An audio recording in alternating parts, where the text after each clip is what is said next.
Hello, I'm Charles Feltman. And my name is Ela Edgar. And we're here for another episode of Trust on Purpose. Today, we are going to start from a quote by Joseph Grenny, who is one of the co-authors of Crucial Conversations and many other books, I think.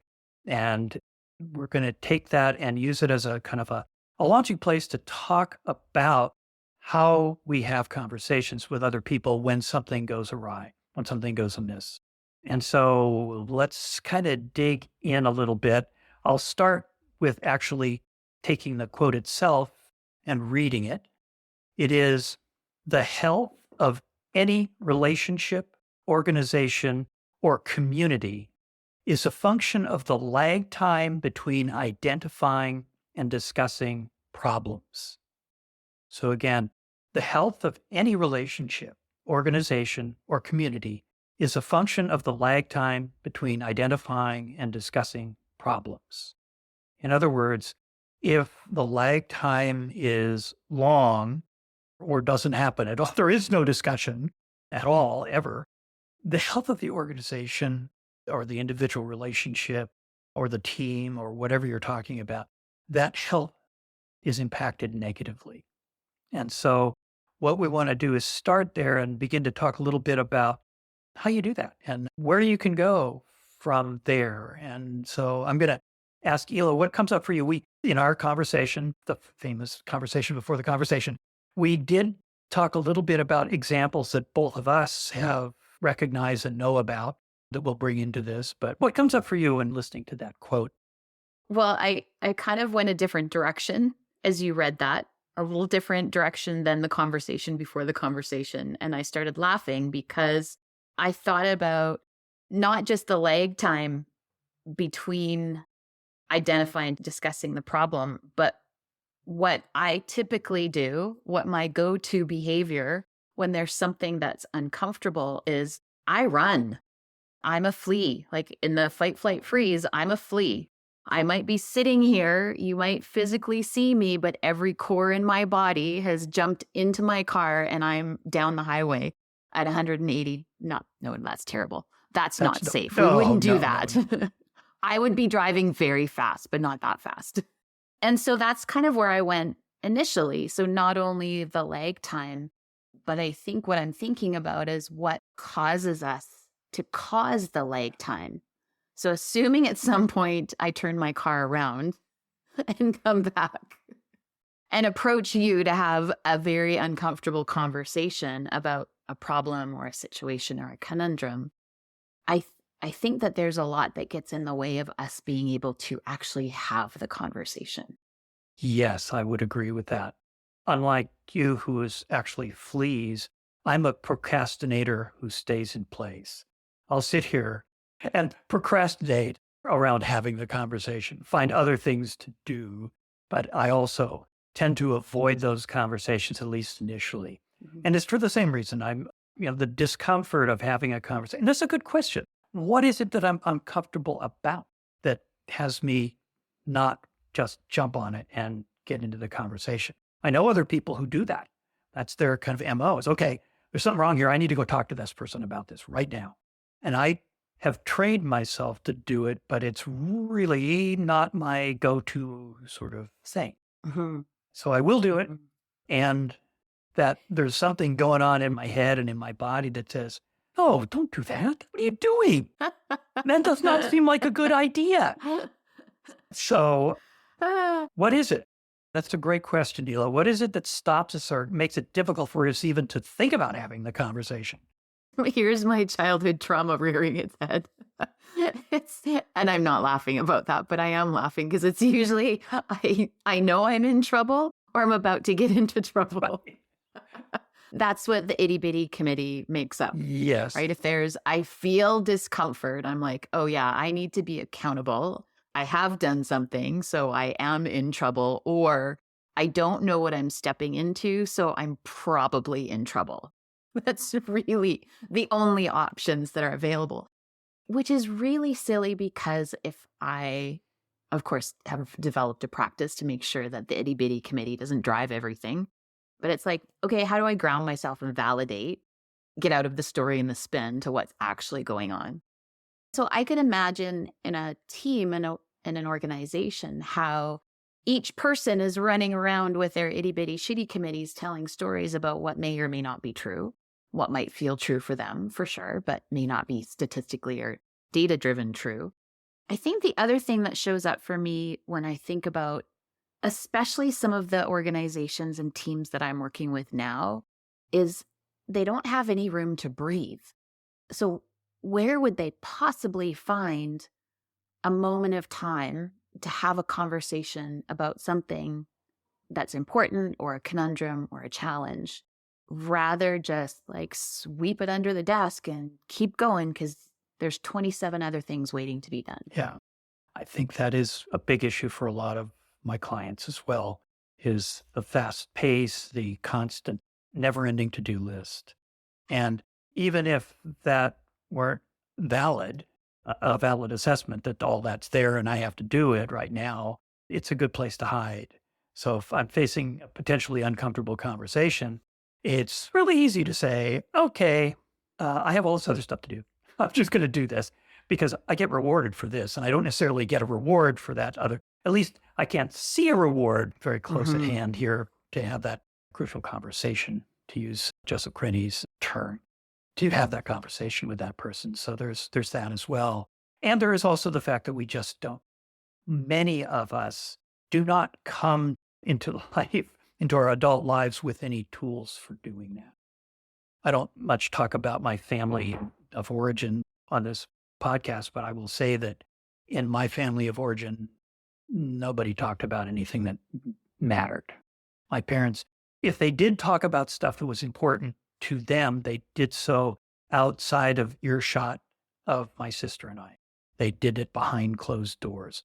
And the conversations with my sister or myself around things that were important were held kind of like what you were doing. I'm in trouble. It was like, it wasn't a conversation that would prepare me for really getting right with somebody. It was a conversation about me taking responsibility, the finger pointing, and what am I going to do? What's my punishment going to be? Mhm.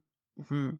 Other families have other kinds of situations, but I think many of us don't come into our adulthood with many tools for having those kinds of conversations in a way that's productive.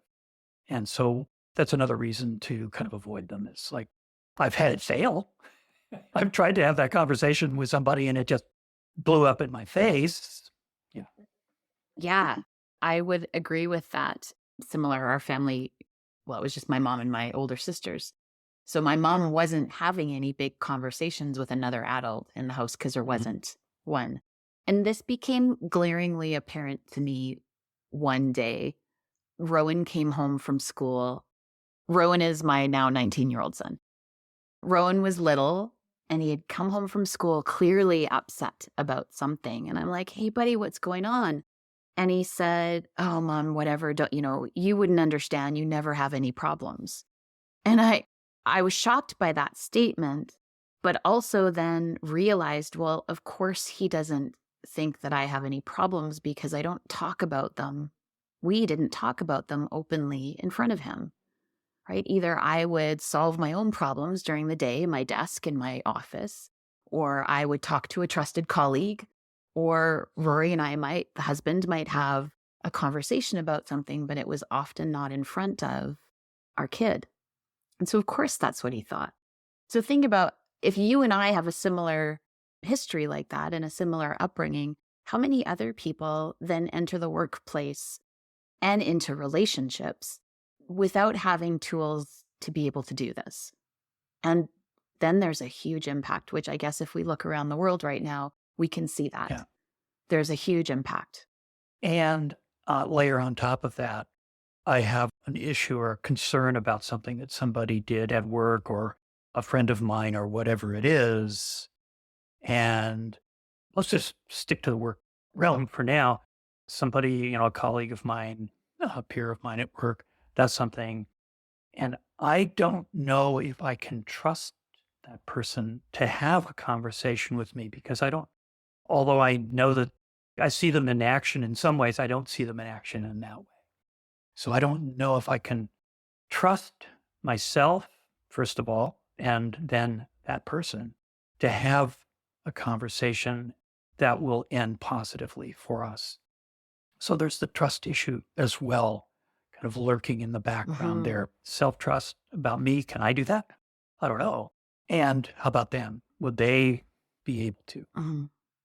I think there's another layer that could potentially impact, and that is when there's a power differential. So I'm thinking of a particular client who has been doing a lot of work towards changes and a pretty tight deadline, and then heard from more senior that not only were the rules of the game changing, but they were changing like right away.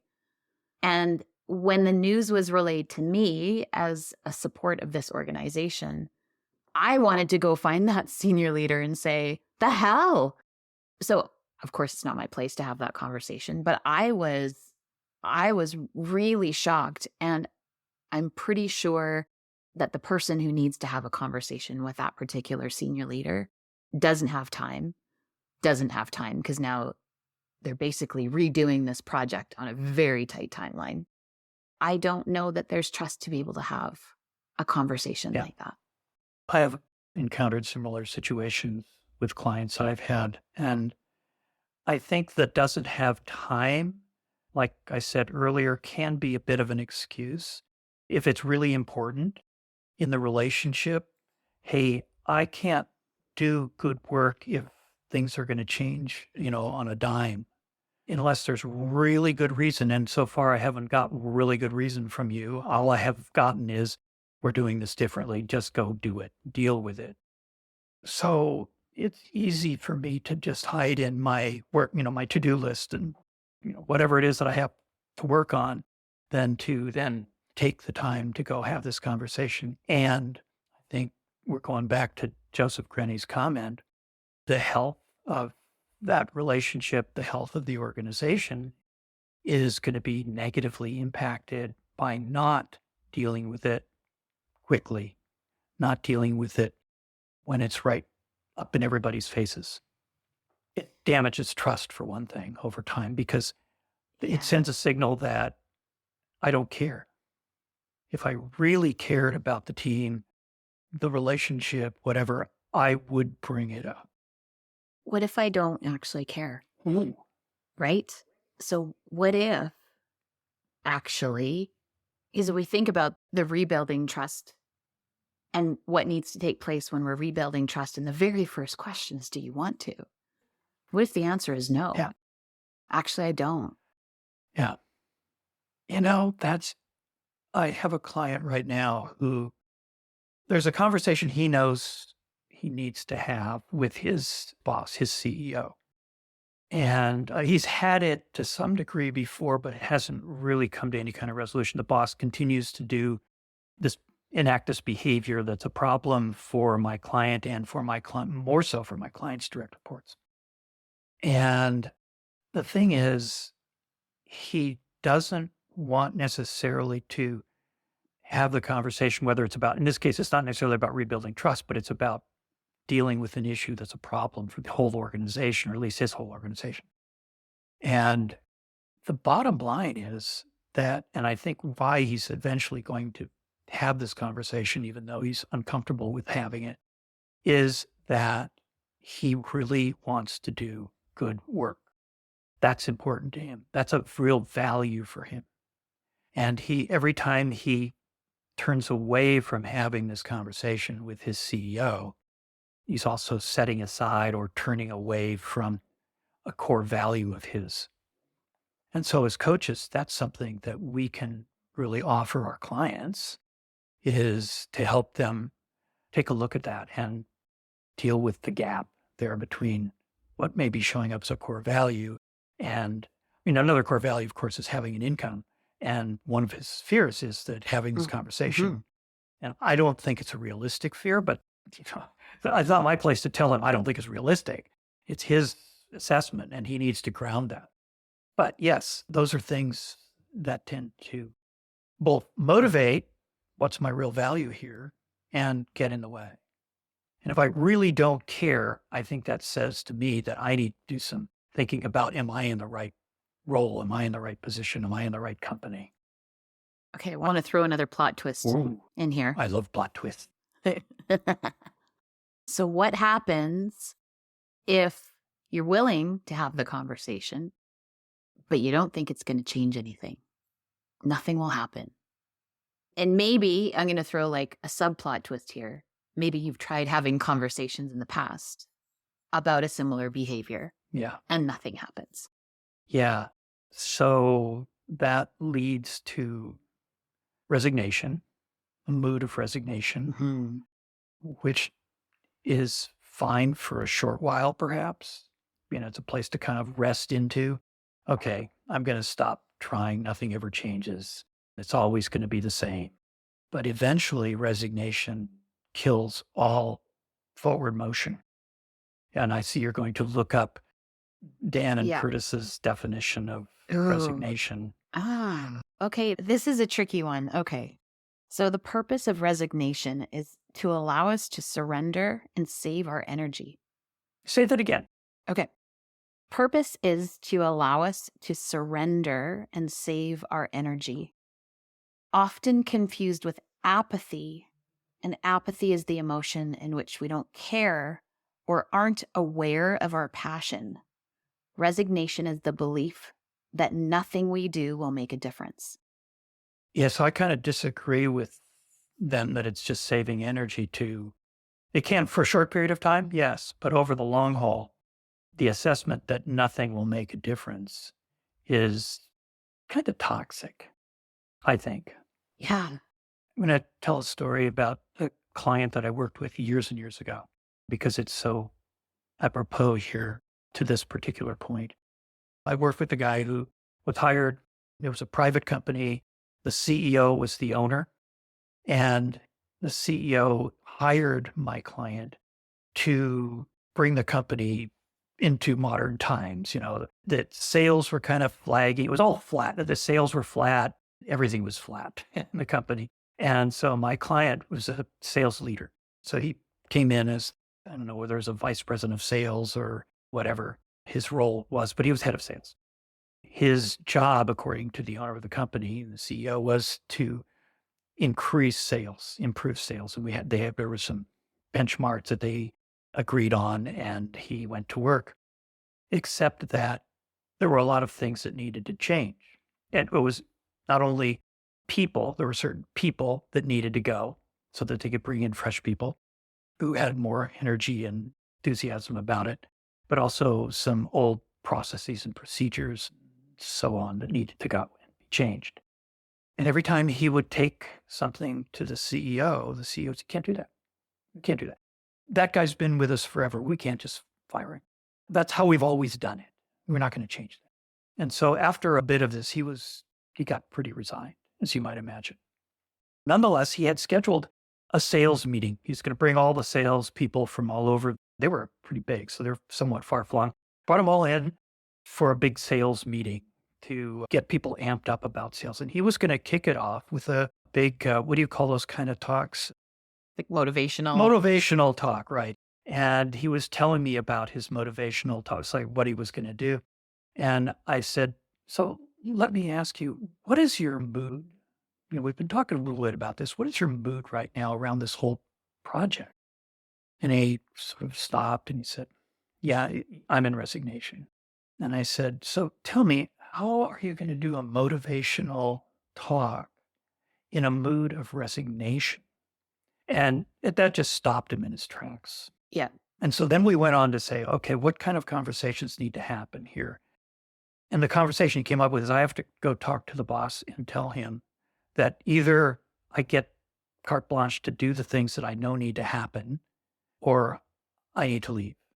And so we talked about, okay, well, if you get to do it, what are you going to do? If he says no, how's that going to work for you? What are you going to do? So he had a plan, he had a fallback plan. And the answer was no in the end. The boss, the CEO was not willing to, so he left the company. I talked to him about maybe 9 months later at some point, and he said, this was the best choice. That job was killing me.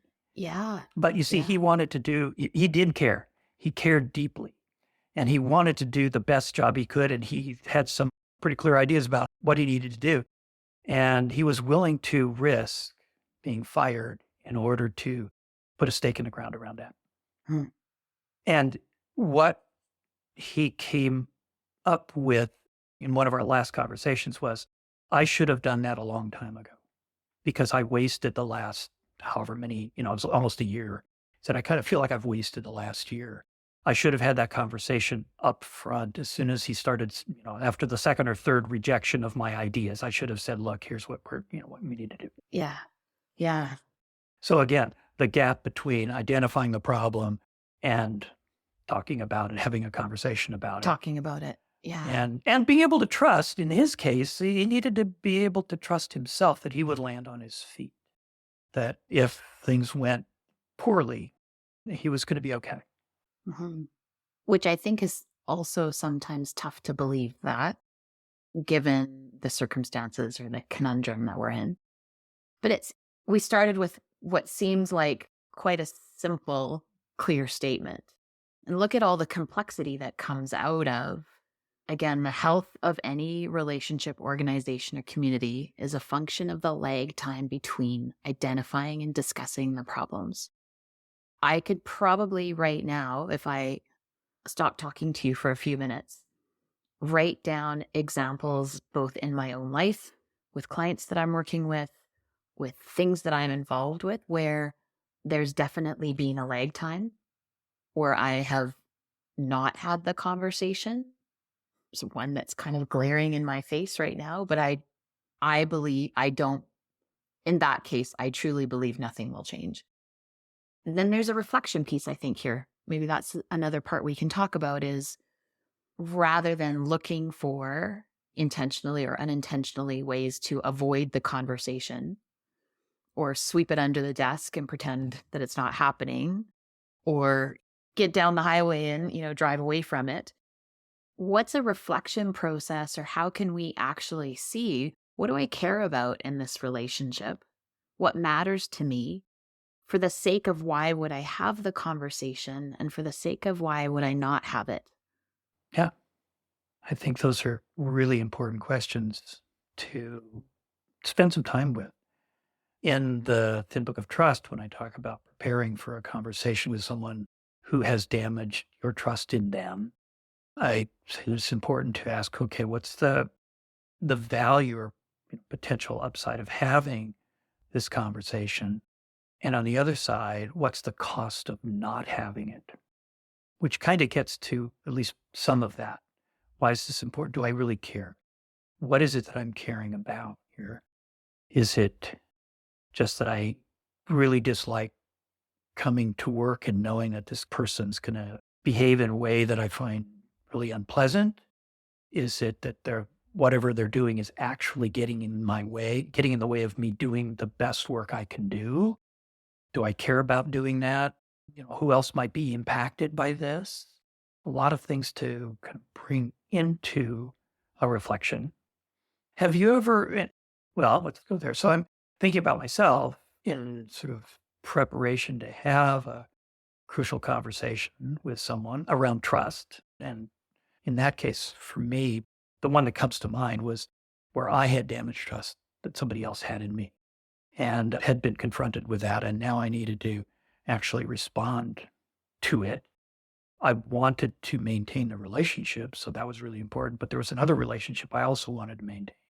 So I just sat down and wrote out as much as I could, all of that stuff. And in the writing, I realized that there were some things that were more important than others. But again, I wrote out, okay, what's important to me here? Who is important to me here? Why is that important to me here?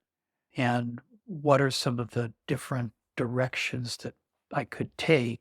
And what might be the consequences of each of those directions that I could take? Now I feel like I have to do a reflection exercise like that for myself. Thanks so much.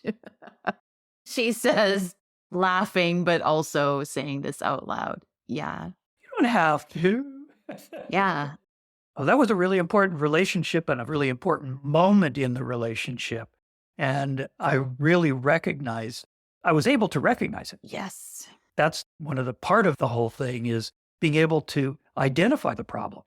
If you can't identify the problem, then the lifetime is Then irrelevant. yeah. Mentioned it already, but one particular conversation, I really honestly don't believe that it would make any difference. But I think this reflection and writing down what really matters to me may not produce the awareness or the desire for me that I will actually go have a conversation. And I think that there's incredible value in sorting it out for me because it is definitely taking up mental, physical, emotional energy in my head, in my body. Yes. Mhm. That's a good reason to do that. And I've done that sort of reflection and writing it out just because of that, even though I don't think that anything will change. Yeah. The real piece there is I don't want it hanging out in my head anymore. Yeah, I feel like there's a as I touch my head very gently, give it a little love tap here. I'm like, oh, you poor little head. There's all sorts of things hanging out in there. I was going to say time for spring cleaning, but it's winter. Yeah. But it's fascinating. And I say this with so much compassion and so much really just empathy for self too, that even though you and I do a lot of this for a living, doesn't mean that we don't also bump into our own conundrums as we navigate. Like, we're pretty skilled at a few things, especially when it's helping others, but that we are still mere humans bumping around in our own lives. Maybe a couple of extra tools in the toolbox, but it doesn't make it easier. We still feel discomfort about having conversations or potential conversations.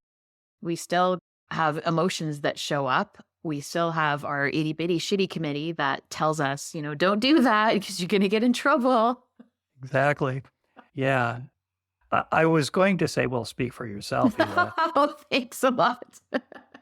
But I want to honor what you're saying because I also, of course, I get confronted by stuff Yeah. that is challenging for Yeah. me, that's difficult for me. And it's important for me to deal with it. And I think deal with it well, not just deal with it, but deal with it well. And what I mean by well is that myself and whoever else is involved takes the most positive out of the conversation or series of conversations or whatever happens.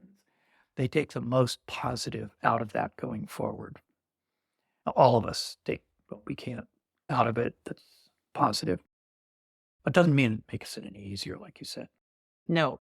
Like I said at the very beginning, I still will procrastinate in place. I won't mentally jump in my car and drive away. I'll just mentally procrastinate here in place and find other things to do until it dawns on me that I really do need to and want to have this conversation or this whatever it is. I'm thinking it might be a good place to wrap this up and kind of bring together. Yeah, because I have some journaling to do. Excuse me, I need to go. Yeah. So I think that the original quote from Joseph Grenny, which I just really caught my attention because I think it's really the case that when we have those conversations quickly in time, we go out, okay, there's a problem here. It's an issue. I need to have this conversation with this person. And we actually do it.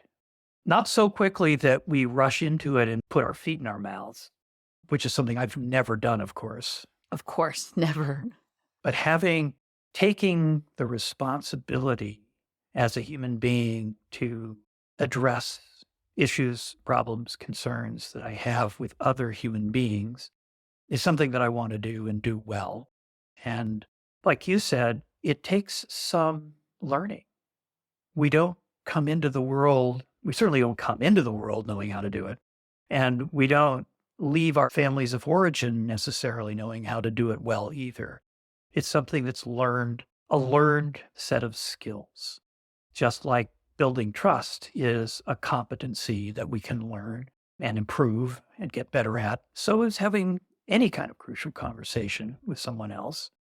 And so I think it's a big part of it is finding resources and including the book is Crucial Conversations, right? Crucial Yes, conversations. Yes. that's a good starting place. There are other books out there and podcasts and whatnot for, how do you go about doing that? And we may, in fact, actually want to have a podcast later that's just specifically, how do you prepare an app? We've done, of course, podcasts on how do you prepare for a conversation about rebuilding damaged trust, but there may be other things that we want to talk about along those lines. So, yeah, identifying that there is an issue. That's step one. If we can't do that, we're sunk. But then once we've identified it, actually taking responsibility for moving into the conversation, into the fire, if you will, and doing so with our eyes open, having maybe spent some time, like you said, journaling, reflecting in some way. Maybe it's just a conversation with a trusted friend. Maybe it's a conversation with a coach, but taking the time to think it through so that when we do have the conversation, we're not speaking off the cuff. We've really taken a hard and careful look and caring look at what our motivations are for the conversation, what we want to get out of it, how the other person might be thinking about, try and put ourselves in the other person's shoes, all of those things. And knowing that even if we do all of those things and have the courage to have the conversation, don't get a guaranteed outcome, and we can't control how the other person is going to respond or react. Exactly. Yes. But we do it anyway. Yeah. We do it anyway. And there again, and we just recently, I think, did a podcast episode on self-trust. Yes. Because self-trust is a big part of that. Trusting that no matter where this goes, we'll land on our feet. That we have the resources, the resilience, internal resilience to take what comes and go forward in our own lives with that. Thank you, Hila. It's a good conversation and an important one. Yeah. Thank you. I enjoyed it too. Thank you to all of our listeners for being part of our lives. Thank you very much. On behalf of both Charles and myself, we want to say a big thank you to our producer and sound editor, Chad Penner, Hillary Rideout of Inside Out Branding, who does our promotion, our amazing graphics, and marketing for us. And our theme music was composed by Jonas Smith. If you have any questions or comments for us about the podcast, if you have a trust-related situation that you'd like us to take up in one of our episodes, we'd love to hear from you at trust@trustonpurpose.org. And we'd also like to thank you, our listeners. Take care and keep building trust on purpose. Until next time. Until next time.